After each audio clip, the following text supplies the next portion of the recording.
এটা east Agartala PS case number 103/2024। ঘটনা গত 9 তারিখ রাতে 1টা থেকে 1:15টার দিকে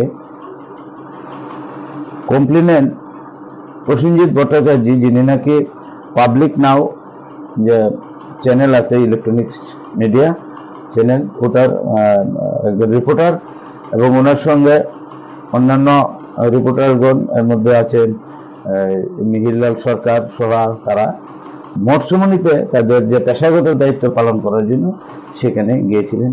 ওই সময় যে আজকের যে অভিযুক্তরা আছেন, 21টা আছেন, তারা একটা গাড়ি নিয়ে মোটর স্ট্যান্ড থেকে মঠসমণির দিকে যাওয়ার সময় ওই যেখানে কমপ্লেনেন্ট ছিলেন মঠসমণিতে, সেখানে গিয়ে ওনাদেরকে মারধর করছেন, খুব মারাত্মক অস্ত্র নিয়ে তাদেরকে আঘাত করেন এবং তাদের কাছ থেকে তাদের যে ক্যামেরা এবং মোবাইলগুলো ভেঙে দেয় এবং 10,000 টাকা এবং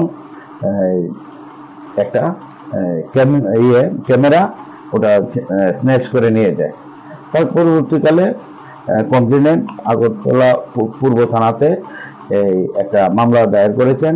মামলার number 103/2024 under section 126 subsection 2, 118 subsection 2, 109 subsection 1,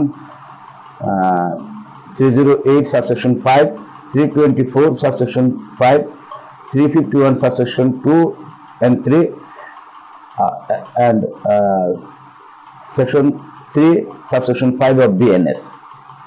এবং এই অভিযোগটা পাওয়ার পর যিনি দায়িত্বপ্রাপ্ত আইও আছেন, উনি তদন্ত শুরু করেছেন। শুরু করে এই 3জন অ্যাকিউজড আজকে যাদেরকে প্রোডাকশন করেছেন, তারা তাদেরকে অ্যারেস্ট করেছেন। তারা হলো সৌরভ ভট্টাচার্য, সুকান্ত দেবনাথ এবং আকাশ বণিক। তাদেরকে আজকে আদালতে প্রোডাকশন করেছেন 2 দিনের পুলিশ রিমান্ড চেয়ে। আমরা সরকার পক্ষ থেকে, আমি এপিপি ইনচার্জ দিলীপ দেবনাথ, আমি সরকার পক্ষ থেকে পুলিশের যে 2 দিনের পুলিশ রিমান্ডের যে আবেদন, ওটার উপর শুনানি করি এবং অ্যাকিউজদেরকে যাতে বিল না দেওয়া হয় তার জন্য আদালতের কাছে প্রার্থনা করি। আদালত উভয় পক্ষের কথা শুনেছেন এবং